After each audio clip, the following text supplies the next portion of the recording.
Thank you. And how many of us are in this practice because we love money? Almost all of us. Thank you very much.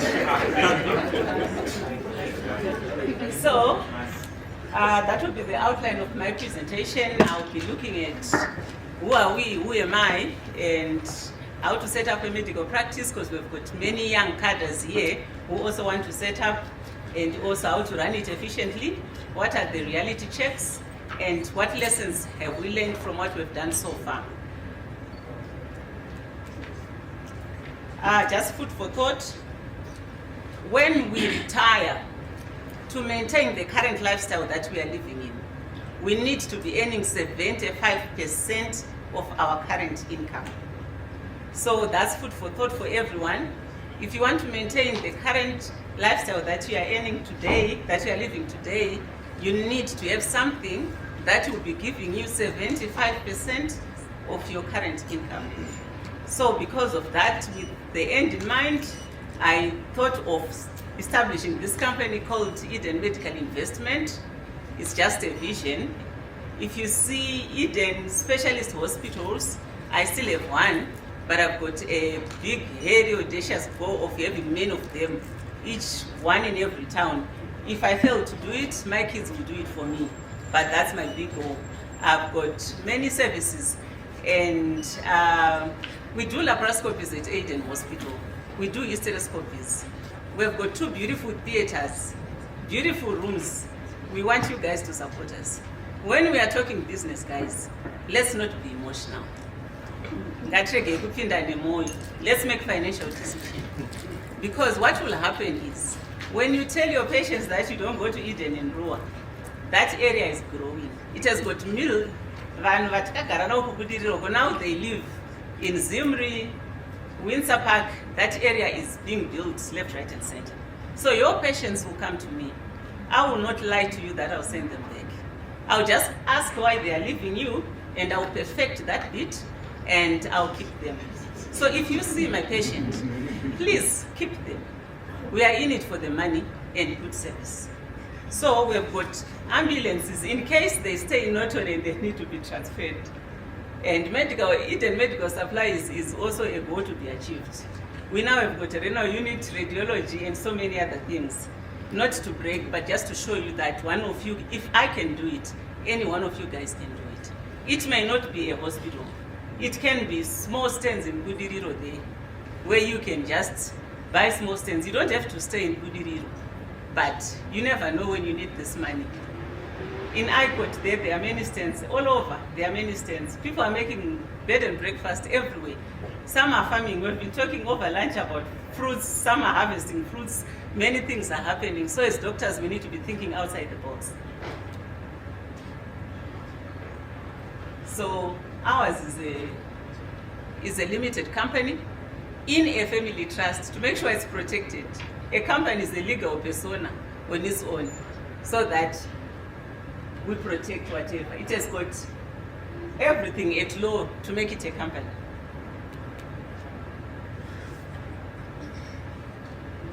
So we move to the next bit, setting up a medical practice in Zimbabwe. It's not easy, guys, but it can be done. It's not impossible. It can be done. However, you need to plan. And when we talk of planning, you don't have to have the money to plan. You just need to be sitting there, visualize something. At some point, I went and bought some beds at some auction there, which all ended up being lost somewhere in the process. But in my mind, I had a hospital in my head. But eventually, none of those beds ended up working in the hospital. So you need to plan. Not having money is not an excuse. Planning is not good enough. You need to execute. No matter how beautiful your strategy is, if you don't walk the talk, let the results speak for themselves. There are so many compliance issues if you are setting up, but you can always begin with the end. If you go to AFOS, for those who are starting, they will tell you how big a delivery ward is supposed to be, how big a consultation room is supposed to be. If you go on HPA website, they will tell you the type of the floors that they need. They will tell you everything. I've been one of the inspectors in some of the institutions. Inspectors just tick the boxes. Nothing personal. If you fail, you are failing because you did not tick the boxes. So nothing personal there. If you are really planning on setting up a good medical practice, just make sure you understand what it is that they want. Obviously, you need to register with ZIMRA. It's a requirement. Solid financial foundation. Then everybody else will say, where do I get the money? I'm just a student. But we all know that you can do locums to raise money. And to build big things, you don't need a lot of money. Even to construct a big house, you don't need a lot of money. Do you know that your lunch can buy you a bag of cement? $10 can buy you a bag of cement. PC-15. If it's the other superset, then it's $11.50. These things you need to do. Now things are cheap. Chinese are all over granite side. You can build beautiful buildings in Harare because you know where to get nice lights, you know where to get cement, you need to be supervising these things. So all these things can be done. Then obviously you need to understand your market. Who do you want to serve? And you need to position yourself. Are you going for a niche market? You can choose the few who can afford, cases of those who are sub-specializing, the few who can pay a lot of money and then they need your service. That's one way of doing it. The other way, mass production. Treat as many people as you want and get $1 every day. So if I treat 1,000 people, each one paying me $100, by the end of it all, I've got 100,000. It can be done. So some of the insights from the practice is that obviously you need to have a vision and you need to have values, obviously. Sustainability is key. You need to do something that you can repeat and repeat and repeat. If you can't repeat it, then you're in trouble. So whatever it is that you're doing, be it a patient that you're talking to, be it whoever that you're talking to, your wish is at the end of it all, you want them to come back and to bring more patients. So legal operating structures, if you don't understand them, you can outsource. Some services can be outsourced, which is fine. If you don't comply to the requirements, you can end up with a fine or you can be jailed. So that we've already referred to. But you need to build a team. No one individual is perfect, you need a team. Teams are perfect. And whenever you're hiring, don't hire someone that you afford because they will not give you value. You want to hire someone who brings value. Hire people who can work for their money. Not because if someone is coming for a salary is required by a date. And if the date comes 25, they will need their salary. But if somebody is challenging you, you can go to any hospital and pick anyone and offer them employment. As long as they can promise you results. If they can't, count your losses. Sometimes you just want to start small, fail fast, and change your trajectory. It's very important to build networks, be it with specialists or other areas. It's very, very important to build these networks with other service providers, other expertise, and it goes a long way towards sustaining you. Because looking at my age in hospital, I can't be the only guy there. Once I travel, I'll be wondering what's happening. So what is it that I've done? What I've done is now general surgeons are coming, neurosurgeons are coming, but gynaes, where are you? I am pleading with you guys. If you see a patient from Rua, you would rather ask me to make a delivery for you because I stay there. There are many other young people who stay in Rua who are gynaes. They can do deliveries for you for a locum fee and you retain something. Let's not be emotional about these things. This is business.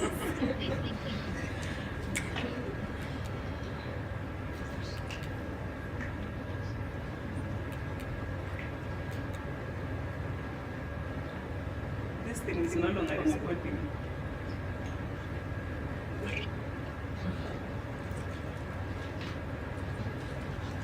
And I need help. It's no longer moving.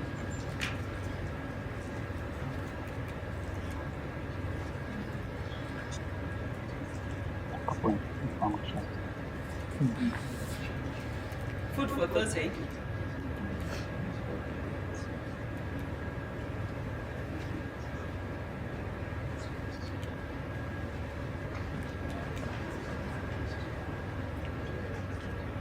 So let's have perfection in everything that we do. Let's put systems.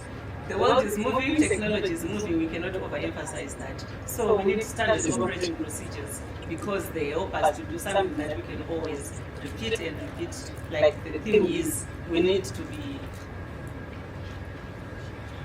doing things with protocols.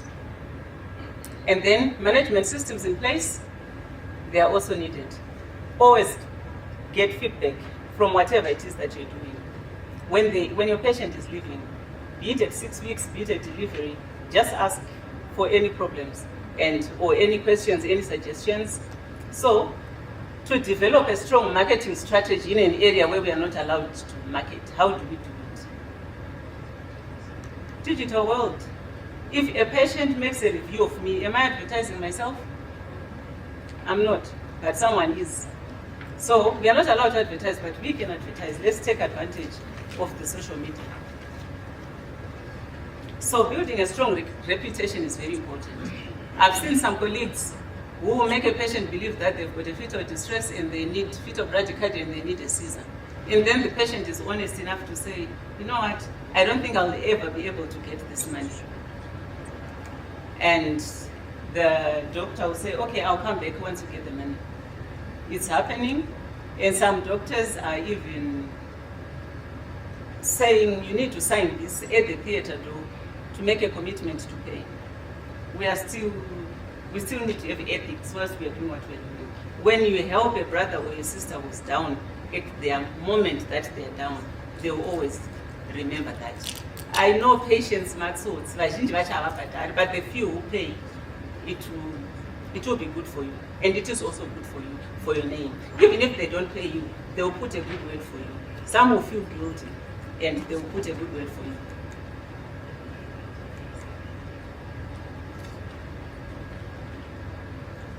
So, whatever business, you need a multifaceted approach. Outsource many services that you don't have. You also need a lean management structure that you make decisions that are very quick so that you provide exceptional patient care. Take advantage of digital, proactive, flexible billing issues, management of record keeping, avoid errors, and invest and train in staff. Waste time.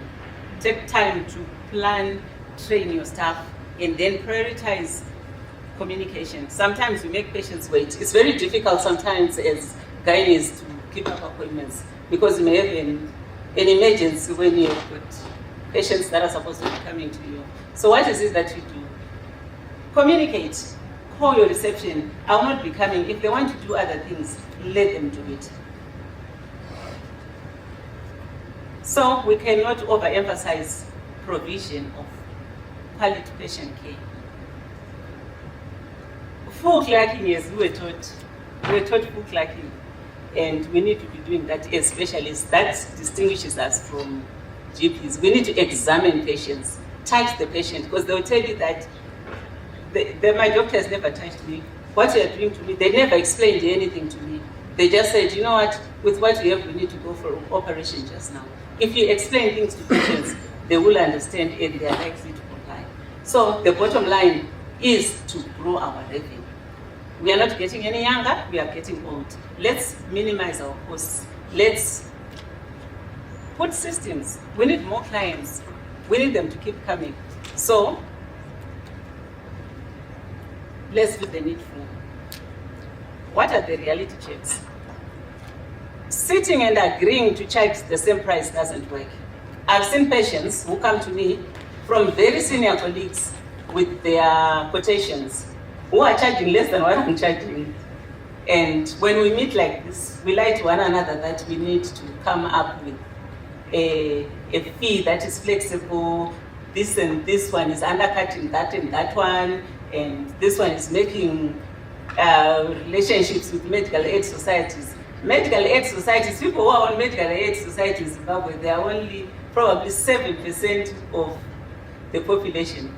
70% of Zimbabweans, they get their money out of pocket medical services. So we are probably fighting over nothing. There's a big market there. So let's do things that are ethical. Let's do the right things. Let's not chase money, because money has got 4 legs. But if you do the right things, still money has got 4 legs. It will catch up with you.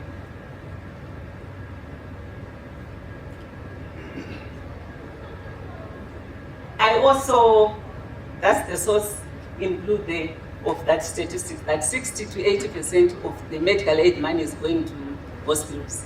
So as doctors, all of us, different specialties, we are getting 20%, 40 to 20%, that's what we are getting.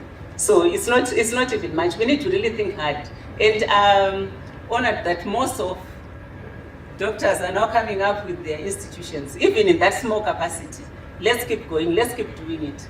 It will make a difference in the long term.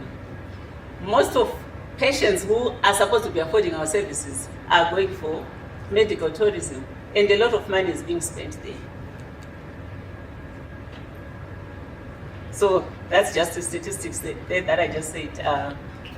7% of the population, they are the few who are holding medical insurance. And we know the major insurer of the public service does not quite pay well.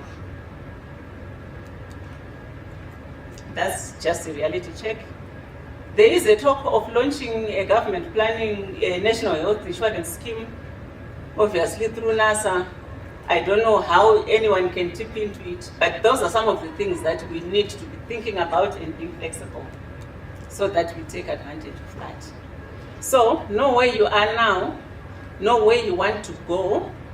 The difference between is what we call a strategic, it's a value gap.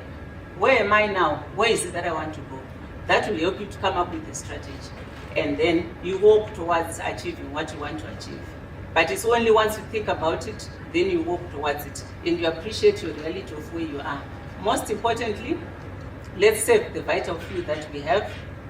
And let's aim to get more customers by doing things that are ethical, that are above board, that are sustainable.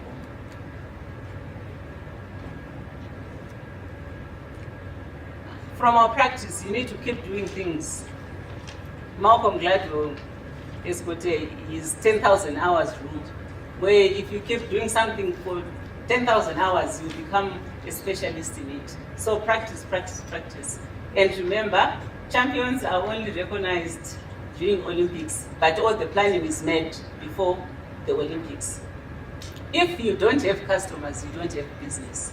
So thrive to get customers.